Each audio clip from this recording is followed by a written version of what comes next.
అందరికీ నమస్కారం. మనసు మెచ్చే కథలకు స్వాగతం. ఇవాల్టి నవల వాసిరెడ్డి సీతాదేవి గారు రాసిన మానిని మనస్సు. అనసూయ భోజనం చేసింది. మంచం మీద నడుం వాల్చి కళ్ళు మూసుకుంది. ఎల్లుండే తమ ప్రయాణం.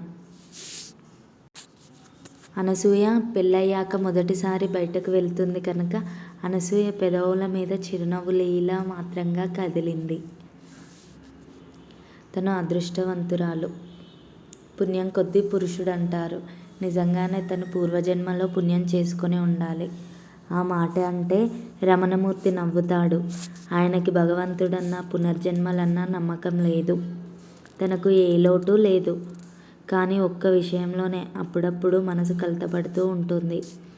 ఆయన ఒంటరిగా ఉన్నప్పుడు ఏదో ఆలోచిస్తూ ఉంటాడు.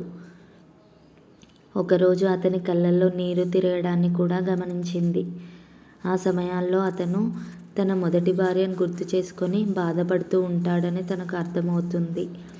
1-2 సార్లు తనతో మొదటి భార్య గురించి చెప్పబోయి ఆగిపోయాడు. అప్పుడు తన ముఖంలోని భావాలు తనకే కనిపించినట్టు అనిపిస్తుంది. ఎంత మామూలుగా ఉండాలనుకున్నా తన వల్ల కాదు. అంతే. మళ్ళీ ఎప్పుడూ తన ముందు తన మొదటి భార్య ప్రసక్తి తీసుకురాలేదు.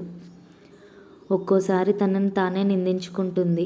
చదువుకున్న తనలో స్త్రీలలో సహజంగా ఉండే అసూయ ఉన్నదని తనకు తెలుసు. తన భర్త తనవాడే, కేవలం తనవాడుగానే ఉండాలి. తన మొదటి భార్యను గుర్తు చేసుకోవడం కూడా ఆమెకి ఇష్టం లేదు. అనసూయ BA పాస్ అయింది.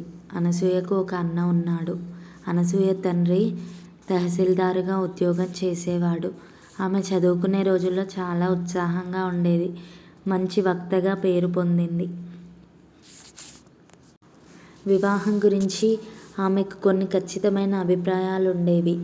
వివాహం అనేది స్త్రీకి ఎంత అవసరమో పురుషుడికి అంతే అవసరం అని, కట్నం ఇచ్చి వివాహం చేసుకోవడం స్త్రీ తనను తానుగా కించపరుచుకోవడమేనని ఆమె భావం. కనీసం చదువుకున్న స్త్రీలైనా ధైర్యంగా ఈ దురాచారాన్ని ఎదుర్కోవాలని అంటూ ఉండేది. చూస్తాంగా నువ్వెలాంటి వాడిని చేసుకుంటావో. తోటి విద్యార్థులు అంటే ఎలాంటివాడా? నాకు నచ్చినవాడు, నన్ను అర్థం చేసుకునేవాడు, నన్ను గౌరవించేవాడు. అర్థమైందా? ముక్కు మొహం తెలియని వాడిని చస్తే చేసుకోను. పరిచయం ఉన్న మనిషినే చేసుకుంటాను. అంటే ప్రేమించి పెళ్లి చేసుకుంటావన్నమాట అనేవాళ్ళు తోటి విద్యార్థినులు. అది ప్రేమో కాదో నాకు తెలియదు. అతన్ని, అతని భావాలను అర్థం చేసుకున్న తర్వాతే వివాహం గురించి ఆలోచిస్తాను. అలాంటి భావాలు గల ఆమె ముక్కు మొహం తెలియని వాడినే చేసుకుంది. తల్లి అన్న కుదిర్చిన సంబంధం కాదనలేకపోయింది. కారణం కుటుంబ పరిస్థితులు. అంతేకాదు, భార్య చనిపోయిన వ్యక్తిని చేసుకుంది. ఆమెకు MA చదవాలని, లెక్చరర్గా పనిచేయాలని ఉండేది. చదువు పూర్తయ్యాక తనకు నచ్చినవాడు తటస్థపడితే పెళ్లి చేసుకోవాలనుకునేది. తల్లికి ఆమె పై చదువులకు వెళ్ళడం ఇష్టముండేది కాదు. కానీ తండ్రి కూతుర్ని సమర్థించేవాడు. అనసూయ BA ఫైనల్ ఇయర్లో ఉంది. ఇంటికి వెంటనే రమ్మంటున్నారని కాలేజీకి కబురు వచ్చింది. ఆ వచ్చిన మనిషి కారణం చెప్పలేదు. అనసూయ హడావిడిగా ఇంటికొచ్చింది. ఇంటి ముందు జనం ఉన్నారు. అనసూయ అడుగు ముందుకు పడలేదు. కొయ్యబారిపోయి నిల్చుండిపోయింది. అనసూయ మేనమామ ఆమె చేయి పట్టుకొని లోపలికి తీసుకెళ్ళాడు. అనసూయ తండ్రి శవం చాప మీద పడి ఉన్నది. తల్లి శవంపై పడి బోరున ఏడుస్తున్నది. అదంతా చూసి మోడుబారిపోయింది అనసూయ. కొన్ని రోజుల తరువాత పట్నంలో కాపురం ఎత్తేసి నాగరత్నమ్మ అన్నయ్య ఇంటికి చేరింది అనసూయతో సహా. నాగరత్నం అన్నయ్య వ్యవసాయం చేస్తాడు. 5 ఎకరాల భూమి ఉంది. 5గురి పిల్లలు. వాళ్ళదే చాలీచాలని సంసారం. అనసూయ ఉద్యోగం కోసం ప్రయత్నాలు చేయసాగింది. నాగరత్నమ్మకు కూతురి పెళ్లి చేయాలని ఉంది. ఆమె మేనమామ సంబంధాలు వెతకసాగాడు. చివరికి రమణమూర్తి సంబంధం ఖాయమైంది. ఏమ్మా, ఆ అబ్బాయి నీకు నచ్చాడా? మేనమామ అడిగాడు. ఆమె అదోలా నవ్వింది. చెప్పు తల్లి, నీకు ఇష్టం లేకపోతే మరో సంబంధం చూస్తామంది తల్లి. చూస్తారు, కానీ కట్నం ఇవ్వలేని వాళ్ళకి ఇంతకంటే మంచి సంబంధాలు వస్తాయా? మీ అందరికీ నచ్చితే నాకు అభ్యంతరం లేదు అనేసి అక్కడి నుండి వెళ్ళిపోయింది ఆమె. గుర్లసావిడి వెనక్కి వెళ్ళి తండ్రిని తలుచుకొని కుళ్ళి కుళ్ళి ఏడ్చింది. అనసూయ పెళ్లి చూపుల్లో రమణమూర్తిని సరిగ్గా చూడలేదు. నిర్లిప్తంగా ఉండిపోయింది. రమణమూర్తితో ఆమె వివాహం జరిగింది. ఆయన హైదరాబాద్లో ఒక బ్యాంకులో డెవలప్మెంట్ ఆఫీసర్గా పనిచేస్తున్నాడు. స్త్రీని ఎలా గౌరవించాలో ఆయనకు తెలుసు. భార్య అభిప్రాయాలను మన్నించడం కూడా తెలుసు. ఆమె తన అదృష్టానికి పొంగిపోయింది. రమణ ఆఫీసు పని మీద మద్రాసు వెళ్తున్నాడు. అక్కడి నుండి ఓ వారం సెలవు పెట్టి ఊటీ వెళ్ళడానికి ప్లాన్ వేశాడు. అనసూయ ఆనందానికి అంతులేదు. ప్రయాణానికి కావలసిన సామాన్లు సర్దడం ప్రారంభించింది. ఇప్పటి నుండే ఎందుకో ఈ సర్దుల్లో అంటూ ఎగతాళి చేశాడు రమణమూర్తి. అను ఎక్కడోయ్? అబ్బా ఏమిటండి ఆ గావు కేకలు? ఇక్కడే ఉన్నానుగా, మరి పలకవే. నేను పలికిదాకా మీకు ఓపిక ఉంటేనా? ఒకటే కేకలు పెడతారాయే. టికెట్స్ కన్ఫర్మ్ అయ్యాయి. మనం 3:30 కల్లా బయలుదేరాలి. ఆమె మాట్లాడలేదు. ముందు భోజనం చేయండి అంటూ వడ్డించసాగింది. నువ్వు తిన్నావా? లేదు. మరి కూర్చో. ముందు మీరు తినండి, నాకు తలనొప్పిగా ఉంది. మరి చెప్పవే, డాక్టర్కి ఫోన్ చేయనా? ఇంత మాత్రానికే డాక్టర్ ఎందుకండి? టాబ్లెట్ వేసుకున్నాను, అదే తగ్గిపోతుంది. సామాన్లు సర్దావా? దాదాపు 12 రోజులు అవుతుంది. బట్టలు సరిపోను, తెచ్చుకో. ఆమె మాట్లాడలేదు. రమణ భార్య ముఖంలోకి చూశాడు. ఆ ముఖంలో ఉత్సాహం లేదు. ఏదో చెప్పాలనే మదన కనిపిస్తోంది. ఏమిటను అలా ఉన్నావే? ఎలా ఉన్నాను? పేలవంగా నవ్వింది.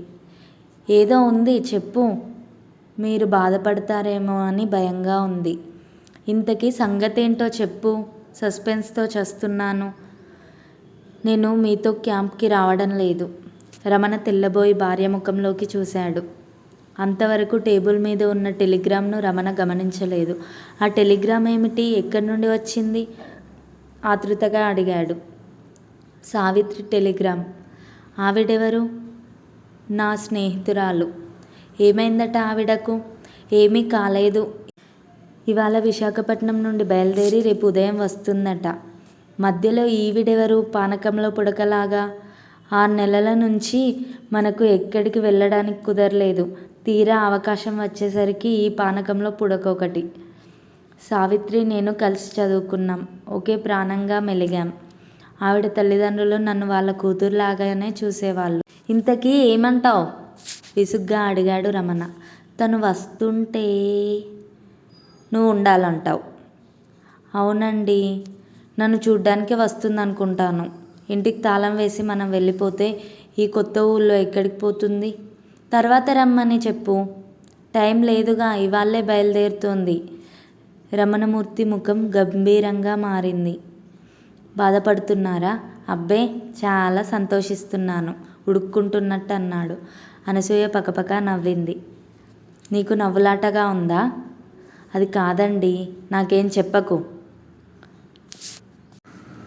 ఆమె లేచి వచ్చి, మా వారు చాలా మంచివారు, నా మీద అస్సలు కోపమే రాదు అంది. రమణ కరిగిపోయాడు. సరే, ఒక టికెట్ క్యాన్సిల్ చేస్తాను. మీరు కూడా మానేయకూడదు? వీల్లేదు, మద్రాసు వెళ్ళాలి. ఆఫీస్ పని చూసుకొని 4 రోజుల్లో వచ్చేస్తాను. నాకు బాధగానే ఉంది. ఆ సావిత్రి ఇప్పుడే ఊడిపడాలా? దాన్ని చూసి చాలా కాలమైంది. అది వస్తుందన్న సంతోషం ఒకవైపు, మన ప్రోగ్రాం క్యాన్సిల్ అయిందనే బాధ మరోవైపు. మరోసారి వెళ్దాంలే. మీరు ఇంత త్వరగా శాంతిస్తారనుకోలేదు. మా వారు మహా మంచివారు. ఆయన నవ్వాడు. నువ్వు భోజనం చేయి, నాకు టైం అవుతుంది అన్నాడు రమణమూర్తి. రమణమూర్తి పెట్టె తీసుకొని బయలుదేరాడు. వెళ్ళొస్తాను. త్వరగా వస్తారు కదూ? పని పూర్తి కాగానే రెక్కలు కట్టుకొని రాణిగారి ముందు వాలిపోను అన్నాడు రమణమూర్తి. రమణమూర్తి ఆటోలో వెళ్ళిపోయాడు. అనసూయ వీధి తలుపు గడియ పెట్టి లోపలికి వచ్చింది. సావిత్రి మితభాషి. నేను మహా వాగేదాన్ని. భవిష్యత్తు గురించి మాట్లాడుకుంటూ ఎన్నో కలలు కనేవాళ్ళం. బొద్దుగా తెల్లగా ఉండే సావిత్రి పక్కన నేను పీలగా చామన ఛాయ రంగు. సావిత్రి పక్కన ఉన్నప్పుడు ఇంకా నల్లగా కనిపించేదాన్ని. సావిత్రి అతి సాధారణమైన ఆడపిల్లలాగే ఆలోచించేది. అమ్మా నాన్న కుదిర్చిన సంబంధం బుద్ధిగా చేసుకుంటాను. పెళ్లి విషయం వచ్చినప్పుడు సావిత్రి అనేది. సావిత్రి పెళ్ళెందుకు చేసుకోలేదో, తగినవాడు దొరకలేదేమో. కానీ చదువుకునే రోజుల్లో పెళ్ళిని గురించి సావిత్రికి ప్రత్యేకమైన అభిప్రాయాలేమీ ఉండేవి కాదు. అతి మామూలు మనిషి అనుకునేది సావిత్రి గురించి. ట్రైన్ వచ్చింది. అనసూయ లేచి నిల్చుంది. ఒక్కొక్క కంపార్ట్మెంట్ ఆమె కళ్ళ ముందు నుంచి సాగిపోతుంటే సావిత్రి కోసం ఆతృతగా చూడసాగింది. ఫస్ట్ క్లాస్ కంపార్ట్మెంట్ కిటికీ నుంచి ఎవరో చేయి ఊపారు. ముఖం సరిగ్గా కనిపించలేదు. పరుగులాంటి నడకతో ఆ కంపార్ట్మెంట్ దగ్గరకు వెళ్ళింది. హాయ్ అను, కిటికీలో నుంచి చూస్తూ అన్నది సావిత్రి. రారా దిగు. సావిత్రి సూట్ కేస్ పట్టుకొని తలుపు దగ్గరకు వచ్చింది. అనసూయ సావిత్రి చేతిలోని సూట్ కేస్ అందుకుంది. స్నేహితులిద్దరూ చేతులు కలుపుకున్నారు. ఒకరి ముఖంలోకి ఒకరు ఆప్యాయంగా చూసుకున్నారు. కూలీ వచ్చి పెట్టే బ్యాగు అందుకున్నాడు. ఇద్దరూ కూలీ వెనకాలే నడుస్తున్నారు. తెల్లగా ముద్దుగా ఉండే సావిత్రి సన్నగా పాలిపోయి ఉంది. అనసూయ సావిత్రిని చూసి ఆశ్చర్యపోయింది. అను, నువ్వు లావెక్కావోయ్, నువ్వు చిక్కిపోయావు. సమాధానంగా సావిత్రి చిరునవ్వు నవ్వింది. స్టేషన్కు మీ వారు రాలేదే? తర్వాత మాట్లాడుకుందాం పద. మనుషుల్ని తప్పుకుంటూ నడవసాగింది అనసూయ. ఇద్దరూ టాక్సీలో కూర్చున్నాడు. అనసూయ కూలికి డబ్బిచ్చింది. అరే నువ్వే ఇచ్చావా? నేను ఇచ్చేదాన్నిగా. ఎవరిస్తేనేం? టాక్సీ కదిలింది. నా సూట్ కేసు డిక్కీలో పెట్టారా? ఇప్పుడు చెప్పు, మీ వారిని తీసుకురాలేదే? దిష్టి తగులుతుందని భయమా? నీ ముఖం. ఆయన ఊళ్ళో లేరు, మద్రాస్ క్యాంపు వెళ్ళారు. నువ్వు ఆయన క్యాంపులకు వెళ్తుంటావా? వెళ్ళను, కానీ ఈసారి వెళ్దామనుకున్నాం. అక్కడి నుండి ఊటీ కూడా వెళ్ళాలని ప్లాన్ వేసుకున్నాం. టికెట్లు కూడా కొన్నాం. అంతలో నీ టెలిగ్రామ్ వచ్చింది. నేను ఆగిపోయాను. అయ్యయ్యో, నేను మీ ట్రిప్కి అడ్డం వచ్చానా? సారీ. నీ ముఖం. 6 నెలల తర్వాత ట్రిప్ ఏమిటి? మరోసారి వెళ్తాం. నాకు చాలా బాధగా ఉందను, ఇలా నీ ప్రయాణం నా వల్ల ఆగిపోయినందుకు. అవేం మాటలే, మరోసారి వెళ్తాం. నువ్వు వస్తున్నానంటే నాకెంత సంతోషం కలిగిందో తెలుసా? నిజంగా? అనసూయ సావిత్రి ముఖంలోకి చూసింది. ముఖం పాలిపోయి ఉన్నది. కళ్ళల్లో జీవం లేనట్టు తోచింది. ఏమైంది దీనికి? 3 ఏళ్లకే ఒక మనిషిలో ఇంత మార్పు వస్తుందా? ఏమిటే నన్ను అలా చూస్తున్నావు? కొత్తగా కనిపిస్తున్నానా? సావిత్రి నవ్వింది. ఏమిటే మరీ ఇలా అయిపోయావు? ఎలా అయిపోయాను? బాగానే ఉన్నాగా. ఏం బాగు? చాలా చిక్కిపోయావు. చాలా కాలానికి చూసావుగా, అందుకే నీకు అలా అనిపిస్తుంది. మీ ఆయన ఎలా ఉంటారు? నిన్ను ప్రేమగా చూస్తారా? అంటూ ప్రారంభించి తన క్లాస్మేట్స్ ఎవరికి పెళ్ళయింది, వాళ్ళు ఎలా ఉన్నారు అని చెప్పసాగింది. అనసూయకు మాట్లాడే అవకాశం ఇవ్వకుండా సావిత్రి గలగలా మాట్లాడేస్తుంది. సావిత్రి ఒకప్పుడు చాలా తక్కువగా మాట్లాడేది. కొత్త వాళ్ళతో అసలు మాట్లాడేదే కాదు. చాలామంది ఆమెకు గర్వం అనుకునేవాళ్ళు. అప్పుడు రూపంతో పాటు స్వభావంలో కూడా మార్పు వచ్చేసింది. ఏమిటే అను, నేను చెబుతున్నది వింటున్నావా? వింటున్నాను. ఏంటే అలా మూగగా కూర్చున్నావు? ఒకప్పుడు తెగ మాట్లాడేదానివి. మీ ఆయనకు ఎక్కువ మాట్లాడడం ఇష్టం ఉండదా ఏంటి? ఏది, నన్ను నువ్వు మాట్లాడనిస్తేగా గలగల నువ్వే మాట్లాడేస్తుంటివి. ఒకప్పుడు నీకు మూగ అనే నిక్నేమ్ పెట్టి కాలేజీలో పిలిచేవాళ్ళు. 10 మాటలకు ఒక్క మాటలో సమాధానం ఇచ్చేదానివి. ఇప్పుడు నువ్వు అలా గలగల మాట్లాడేస్తుంటే నాకు ఆశ్చర్యంగా ఉంది. సావిత్రి సమాధానంగా నవ్వేసింది. టాక్సీ ఇంటి ముందు ఆగేంత వరకు సావిత్రి మాట్లాడుతూనే ఉంది. కబుర్లు తర్వాత చెప్పుకుందాం, ముందు ఫ్రెష్ అయ్యిరా అంది అనసూయ. సావిత్రి ఫ్రెష్ అయి వచ్చింది. ఇద్దరూ టిఫిన్ ముందు కూర్చున్నారు. వైజాగ్లో BA చదివే రోజులు గుర్తు చేసుకున్నారు. తండ్రి చనిపోయాక అనసూయ తల్లితో తన గ్రామం వెళ్ళిపోయింది. సావిత్రికి ఎంఏ చదవాలని ఉండేది కాదు, బిఏ పూర్తి చేసి పెళ్లి చేసుకుంటాననేది. అనసూయ ఎంఏ పూర్తి చేసి కానీ పెళ్లి సంగతి ఆలోచించాను. దేనికి పరిస్థితులు కలిసి రాక చదవలేకపోయింది. అనసూయ బిఏ పూర్తయ్యాక స్నేహితులిద్దరూ మళ్ళీ కలుసుకోవడం ఇదే. ఏంటే బొత్తిగా ఉత్తరాలు రాయడం మానేశావ్? నువ్వు రోజు ఉత్తరాలు రాసినట్టే అడుగుతున్నావు అంది సావిత్రి నిష్ఠూరంగా. నేను రాశాను కదే. అవును, మొదటి సంవత్సరం 3 ఉత్తరాలు రాశావు, రెండో సంవత్సరం 1 రాశావు, అంతేగా. నా పెళ్ళయ్యాక నీకు ఉత్తరం రాశాను కదే. పెళ్ళయ్యాక రాశావు, అందుకే కోపం వచ్చి సమాధానం ఇవ్వలేదు. పెళ్ళికి ముందు రాస్తే పెళ్ళికి వచ్చేదాన్నిగా. సారీ, ఈ సంబంధం అనుకోకుండా కుదిరింది. మా ఆయన సింపుల్గా పెళ్ళి కావాలన్నారు. ఓ 10 మందిలో దండలు మార్చుకున్నాం. మీ ఆయన సంఘ సంస్కారం అన్నమాట. అనసూయ నవ్వేసింది. అది సరే గాని మీ ఆయన ఎప్పుడు వస్తాడే? 4 రోజుల్లో వస్తాడు. నీ సంగతి చెప్పవే. ఏం చెప్పను, నువ్వు అడగందే. అమ్మా నాన్న బాగున్నారా? నువ్వు పెళ్ళెందుకు చేసుకోలేదు? సావిత్రి సమాధానం ఇవ్వలేదు. అనసూయ సావిత్రి ముఖంలోకి చూసింది. సావిత్రి ముఖం అదోలా అయిపోయింది. కళ్ళల్లో నీలి నీడలు కదిలాయి. అనసూయ సావిత్రినే చూస్తూ ఉండిపోయింది. ఏమైంది దీనికి? ఎందుకు పెళ్లి మాట ఎత్తగానే అంత దిగులుగా కనిపించింది? నువ్వు వెళ్ళిపోయావా? నేను ఎంఏ సైకాలజీ చేశాను. 1 సంవత్సరం ఇంట్లోనే ఉండిపోయాను. అది సరే గాని మీ అమ్మగారు ఎక్కడున్నారు? అన్నయ్య దగ్గర కాకినాడలో ఉన్నారు. అనసూయకు సావిత్రి తన నుంచి ఏదో దాస్తున్నట్టు అర్థమైంది. అనసూయ మళ్ళీ పెళ్లి గురించి అడగలేదు. 2 రోజులు అనసూయ సావిత్రికి హైదరాబాద్ అంతా తిప్పి చూపించింది. సావిత్రి ఇంతవరకు పెళ్ళెందుకు చేసుకోలేదో, ఎవరినైనా ప్రేమించి మోసపోయిందా? ఏదో బలమైన కారణం ఉన్నది. తన భర్త ఎలాగైనా సావిత్రిని ఒక ఇంటిదాన్ని చేయాలి. వంట చేస్తూ సావిత్రిని గురించి ఆలోచించసాగింది అనసూయ. 8 గంటలైనా సావిత్రి బయటకు రాలేదు. అనసూయకు ఎన్నో అనుమానాలు వచ్చాయి. గుండె జల్లుమంది. తలుపు ఆతృతగా బాధతో సావిత్రి తలుపు తీ, ఇంకెంతసేపు పడుకుంటావు? కేకలు పెట్టింది.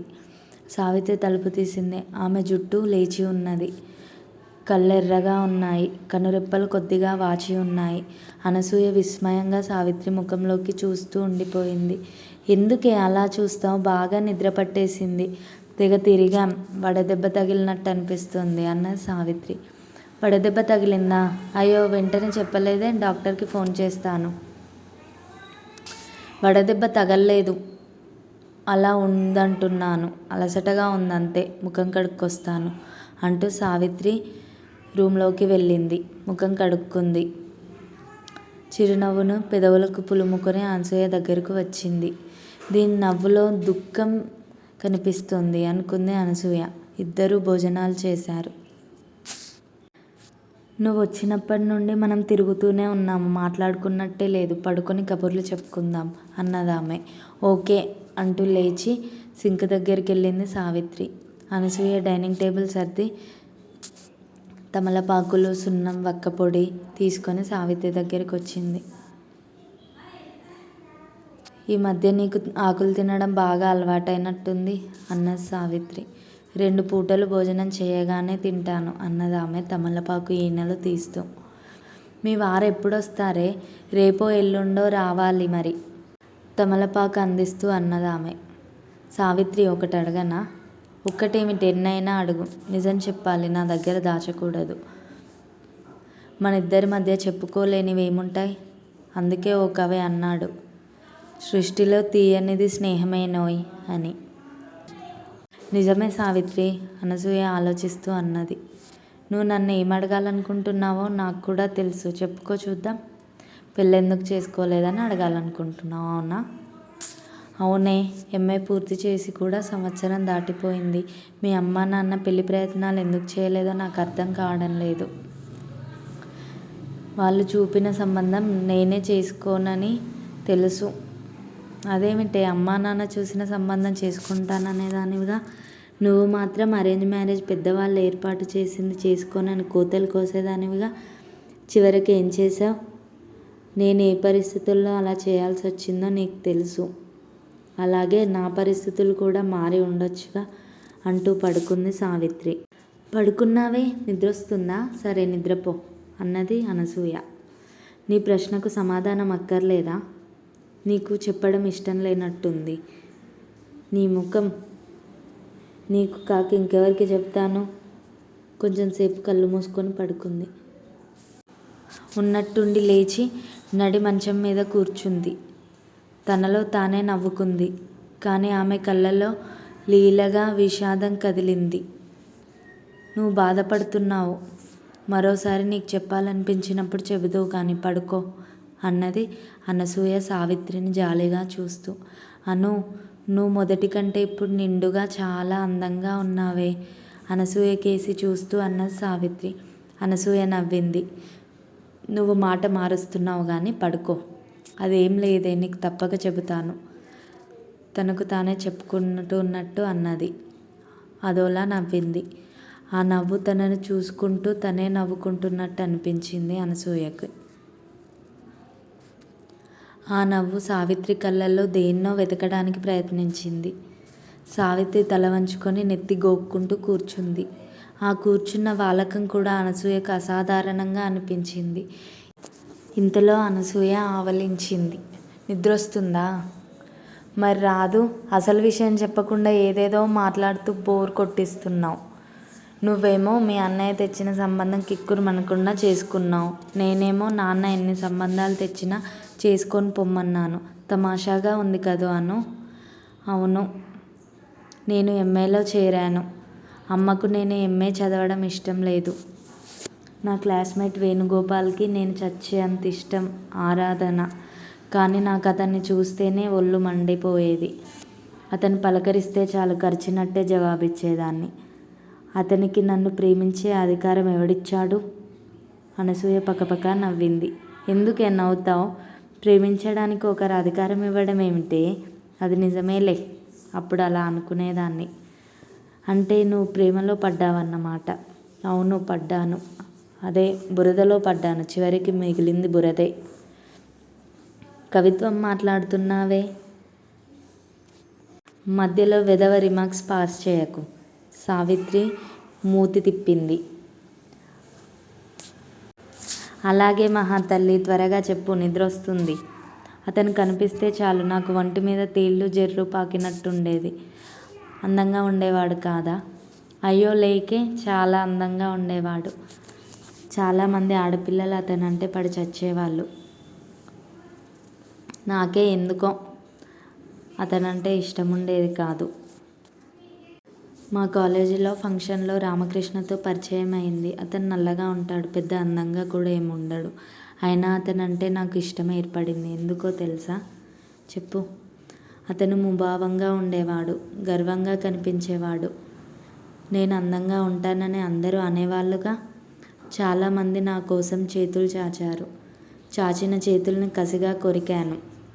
అంటే నిజంగా కొరకడం కాదు, తిరస్కరించానని. ఆ మాత్రం అర్థం చేసుకోగలను. చెప్పు. అతను నాకేసి చూసేవాడు కాదు.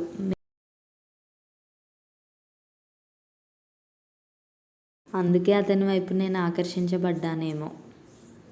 ఆ తర్వాత మా ఇద్దరి పరిచయం ప్రేమగా మారింది. దీర్ఘంగా నిట్టూర్చింది సావిత్రి. అనసూయ ఆలోచిస్తూ కూర్చుంది. రామకృష్ణది మా కులం కాదు. నాన్నకు ముందుగానే చెప్పదలుచుకోలేదు. రామకృష్ణతో సినిమాలకు, షికార్లకు వెళ్ళేదాన్ని. ఆ తర్వాత ఎంఏ పరీక్షలు రాశాం. రామకృష్ణ త్వరలో వస్తానని, రిజిస్టర్ మ్యారేజ్ చేసుకున్న తర్వాతే పెద్దవాళ్ళకు చెప్పొచ్చని చెప్పాడు. నేను నమ్మాను. మరి అతడు రాలేదా? రాలేదు. నెల రోజులు గడిచాయి. నేను ప్రతినిత్యం అతని కోసం విలవిల్లాడిపోయాను. అశాంతితో పిచ్చిగా తిరిగేదాన్ని. ప్రేమలోని ఆనందాన్ని, ఆవేదనను తెలుసుకున్నాను. అతను మోసం చేశాడా? అవును. అతను పెళ్లి శుభలేఖతో పాటు తనను క్షమించమని ఒక ఉత్తరం కూడా పంపించాడు. సావిత్రి కళ్ళు ఎర్రబడ్డాయి. ఉద్రేకంతో ఊగిపోతున్నది. ఆమె రూపం అనసూయకు ఏదో అనిపించింది. భయం వేసింది. సావిత్రి! అతన్నే తలుచుకుంటూ నీ జీవితం నాశనం చేసుకోకు. అబ్బే, అతన్ని తలుచుకోవడం లేదు. ఇప్పుడు అతనంటే నాకు అసహ్యం. మరి పెళ్ళెందుకు చేసుకోలేదు? మగవాళ్ళంటేనే నాకు పరమ రోత. అదేమిటి? ఆ జాతి అంటేనే నాకు కసి. మగవాళ్ళంతా మోసగాళ్ళు, రోగ్స్. కోపంతో నిలువెల్లా కదిలిపోతున్న సావిత్రి. ఎవరో ఒకరు మోసం చేశారని మగవాళ్ళందర్నీ చెడ్డవాళ్ళే అనుకోవడం వివేకవంతుల లక్షణం కాదు. ఆ మాటకొస్తే ఆడవాళ్ళు కూడా కొందరు నమ్మించి మోసం చేస్తారు. ఆడవాళ్ళలో కొంతమంది ఉండవచ్చు, కానీ మగజాతిని నమ్మకూడదు. అందరూ ఒకటే. అనసూయ సావిత్రి ముఖంలోకి చూసింది. అవును, మగవాళ్ళంతా మోసగాళ్ళే. ఒక్కడూ పెళ్ళాన్ని ప్రేమించడు. అంతా నటన. ప్రేమిస్తున్నట్టు నటిస్తూనే వీలుంటే పెళ్ళాన్ని చంపుతారు. ఉద్రేకంతో ఊగిపోతూ అంది. నువ్వేం మాట్లాడుతున్నావో తెలిసే మాట్లాడుతున్నావా? మీ అమ్మని మీ నాన్న చంపాడా? మా అమ్మను మా నాన్న చంపలేదు. నా భర్త నన్ను ఎంతగానో ప్రేమిస్తాడు. ఏమో, అదంతా నాకు తెలియదు. కొందరు పిరికివాళ్ళు కావచ్చు. కొందరు పెళ్ళాన్ని చంపితే మళ్ళీ ఆ మాత్రం పెళ్ళాం రాదేమోనని భయం కావచ్చు. నువ్వు అనవసరంగా ఏదేదో ఊహించుకుంటున్నావు. నేను కళ్ళారా చూశాను. ఏమిటి? భర్త భార్యను దారుణంగా కాల్చి చంపాడు. కళ్ళారా చూశావా? అవును. ఏం సావిత్రి, ఏమిటలా వణికిపోతున్నావు? రే, నీ ముఖమంతా చెమట బిందువులే. ఆ దృశ్యం సావిత్రి గుప్పెళ్ళు బిగబట్టింది. ఆమెకి సావిత్రి రూపం చూస్తుంటే భయం వేసింది. లేచి వెళ్ళి సావిత్రి భుజం మీద చేయి వేసి కదిపింది. ఆ దృశ్యం 2 ఏళ్ళైనా ఇప్పుడే జరిగినట్టు కనిపిస్తుంది. సావిత్రి ఈ లోకంలో లేని మనిషిలా మాట్లాడుతుంది. సావిత్రి, సావిత్రి! పడుకో, రేపు మాట్లాడుకుందాం. సావిత్రి అలాగే కూర్చుంది. ఆమె కళ్ళల్లో కసి కనిపిస్తోంది. ముఖం ఉద్రేకంతో కందగడ్డలా ఉంది. అనసూయకు సావిత్రిని చూస్తుంటే ఏదో భయంగా ఉంది. ఇది ఇలా తయారైందేంటి? హిస్టీరియా పేషెంట్లా ప్రవర్తిస్తుంది. పడుకో, రేపు మాట్లాడుకుందాం. ఇదిగో మంచినీళ్ళు తాగు. గ్లాసు అందుకొని నీళ్లు తాగింది. ఖాళీ గ్లాసు అనసూయకు అందించింది.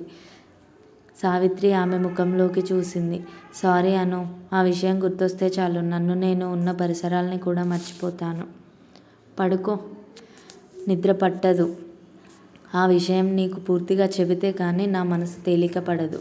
అయితే చెప్పు, అయిష్టంగానే అందామె. అనసూయ నడి మంచంలో కూర్చొని కుతూహలంగా సావిత్రి ముఖంలోకి చూడసాగింది. సావిత్రి గతాన్ని నెమరు వేసుకుంటూ కూర్చుంది.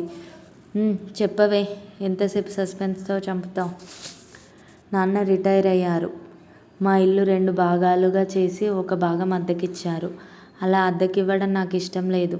అయినా ఆర్థిక పరిస్థితులు తెలుసు కనుక ఏమీ అనలేకపోయాను. To-let board తగిలించారు. ఒకరోజు కాలేజీ నుండి వచ్చేసరికి ఎవరో ఆ భాగంలో అద్దెకు దిగారు. ఎవరొచ్చారని అమ్మని అడిగాను. కొత్తగా పెళ్ళైన దంపతులు చిలక గోరింకల్లా ఉన్నారు. ఆ అమ్మాయి కుందనపు బొమ్మలా ఉంది. అమ్మ ప్రారంభించింది. సర్లే, నాకు టిఫిన్ పెట్టు అన్నాను. ఎందుకో అమ్మ వాళ్ళ గురించి చెప్తుంటే నాకంతగా రుచించలేదు. భోజనాల దగ్గర అమ్మ నా పెళ్లి ప్రస్తావన తెచ్చింది. నాన్న నా ముఖంలోకి చూశారు. నేను ముఖం చిట్లించుకున్నాను. నా ముఖంలోని భావాలను చూసి అమ్మగాని నాన్నగాని ఏమీ అనలేకపోయారు. 2 రోజుల వరకు పక్క వాళ్ళ గురించి నేను పట్టించుకోలేదు. వాళ్ళని చూడాలని కూడా అనిపించలేదు. నా చదువు గొడవలో నేను ఉండిపోయాను. ఆ రోజు ఆదివారం. నేను కూర్చొని చదువుకుంటున్నాను. ఎవరో వచ్చి అలికిడై తలెత్తి చూశాను. పచ్చగా, పొట్టిగా, బొద్దుగా, జపాన్ బొమ్మలా ఉన్న ఒక అమ్మాయి కనిపించింది. ఆ అమ్మాయికి 18 ఏళ్ళు ఉండవచ్చు అనుకున్నాను. నేను ఆ అమ్మాయిని కళ్ళు పెద్దవి చేసి చూస్తూ ఉండిపోయాను. ఆ అమ్మాయి నన్ను చూసి నిలబడిపోయింది. చేతిలో గిన్నెలు ఉన్నాయి.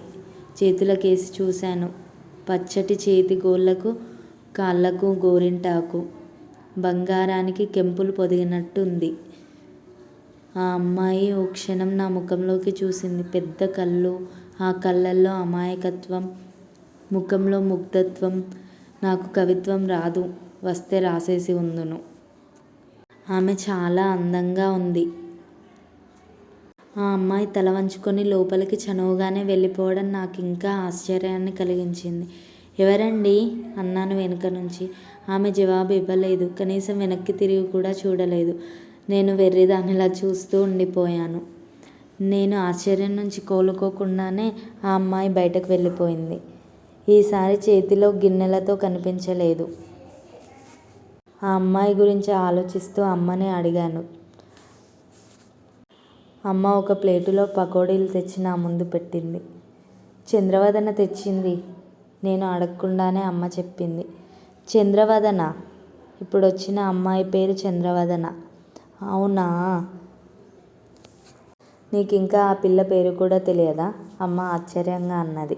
అసలు ఆ పిల్లెవరు? మన పక్క వాటాలో అద్దెకుంది వీళ్ళే కదా. అలాగా?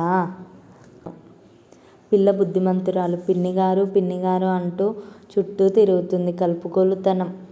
అమ్మకు ఎవరైనా నచ్చితే ఎంత పైకెత్తుతుందో నాకు తెలుసు. మరి నేను పలకరిస్తే పలక్కుండా వెళ్ళిపోయిందే రోషంగా అన్నాను. వినలేదేమో. పిల్ల బంగారు బొమ్మ. చిదిమి దీపం పెట్టొచ్చు. ఇక నీ పంచాంగం ఆపు, నేను చదువుకోవాలి అన్నాను విసుగ్గా. అమ్మ ఓ క్షణం నా ముఖంలోకి చూసి లోపలకు వెళ్ళిపోయింది. పరీక్షలు దగ్గర పడుతున్నాయి. ఆ అమ్మాయిని నేను మళ్ళీ చూడలేదు. నేను ఉండగా ఎందుకు రాదో నాకు అర్థం కాలేదు. దాదాపు 12:30 వరకు పక్క వాటాల నుంచి నవ్వులు మాటలు వినిపించేవి. నా మనసు చదువు మీద లగ్నమయ్యేది కాదు. చిరాకు వేసేది. పరీక్షలకు ముందు సెలవులిచ్చారు. నేను ఇంట్లోనే ఉండి చదువుకుంటున్నాను. చంద్రవదన అప్పుడప్పుడు వచ్చేది. నన్ను చూసి చూడనట్టుగానే అమ్మ దగ్గరకు వెళ్ళేది. నాకు ఒక్కోసారి ఒళ్ళు మండిపోయేది. అంతలోనే పాపం పల్లెటూరి పిల్ల అని సర్దుకునేదాన్ని.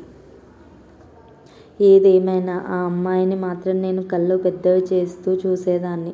నా కళ్ళకు ఆమె చాలా ముద్దుగా కనిపించేది. అతన్ని నేను చూడలేదు.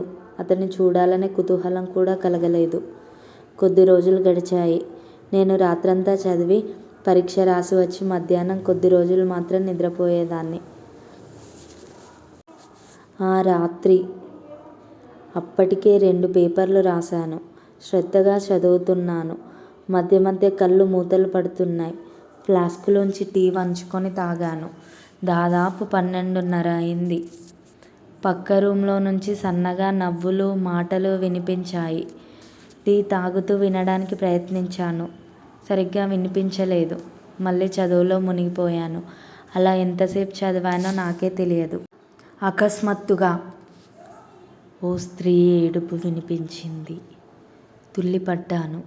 అర్ధరాత్రి స్త్రీ రోదన. గడియారానికేసి చూశాను. సరిగ్గా 2 అయింది. ఏడుపు ఎటు నుంచి వస్తుందో ముందు అర్థం కాలేదు. శ్రద్ధగా విన్నాను.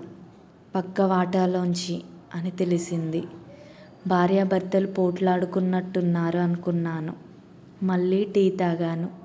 ఇంకా సన్నగా ఏడుపు వినిపిస్తూనే ఉంది. నాకు నిద్ర వస్తుంది. చదువుతున్నది అర్థం కావడం లేదు. తలమీదుగా ముసుగు తన్ని పడుకున్నాను. తెల్లవారి పరీక్ష రాసి వచ్చాను. చంద్రవదన మా ఇంట్లో నుంచి బయటకొస్తూ వాకిట్లో ఎదురైంది. తల వంచుకొని వెళ్ళిపోయింది. ఆమె ఎప్పటిలా ఉత్సాహంగానే ఉన్నది. రాత్రి వినిపించిన ఏడుపును గుర్తు చేసుకుంటూ అనుకున్నాను. మళ్ళీ ఆ రాత్రి సన్నగా ఏడుపు వినిపించింది. నా చేతిలో పుస్తకం కింద పడిపోయింది. శ్రద్ధగా విన్నాను. అంతలో ఎవరో పీక నొక్కుతున్నట్టు కీచుగా స్త్రీ రోదన. దుర్మార్గుడు! అంత చిన్న పిల్లను ఎందుకు బాధ పెడుతున్నాడు? శాడిస్టా అయ్యుండాలి. కొంతసేపటికి నిశ్శబ్దం. నాకు మళ్ళీ చదువు మీదికి మనసు పోలేదు.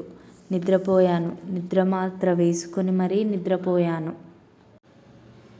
ఇలాగే మరో 2 రోజులు వినిపించింది. పరీక్షకు హడావిడిగా వెళ్తున్నాను. అతను సైకిల్ పట్టుకొని నిల్చున్నాడు. చంద్రవదన టిఫిన్ బాక్స్ అందిస్తుంది. అతను ఏదో అన్నాడు. ఆమె నవ్వింది. అతను కూడా అందంగా ఉన్నాడు. పొడవుగా హుందాగా ఉన్నాడు. ఆ అమ్మాయి అంత ఉత్సాహంగా ఎలా ఉండగలుగుతుందో నాకు అర్థం కాలేదు. రాత్రుళ్ళు ఏడుస్తుంది. పాపం నటనయ్యుండాలి. లేకపోతే మరీ ఇంత సతాయిస్తాడా? ఆ రాత్రి కూడా అదే ఏడుపు. మరీ దారుణంగా ఉన్నదా ఏడుపు. అర్ధరాత్రి నిశ్శబ్దాన్ని చీల్చుకుంటూ ఆడదాని ఏడుపు. గుండెల్ని బద్దల కొట్టే ఏడుపు. నేను నిలువునా వణికిపోయాను. మంచం దిగాను. తలుపు తెరిచాను. అమ్మను లేపాను. అమ్మ నా రూంలోకి వచ్చింది. అంతా నిశ్శబ్దం. అమ్మ నా వైపు అదోలా చూసింది. నిజమమ్మా, ఇప్పుడే ఆపేసింది. రేపు నిన్ను లేపుతానుగా.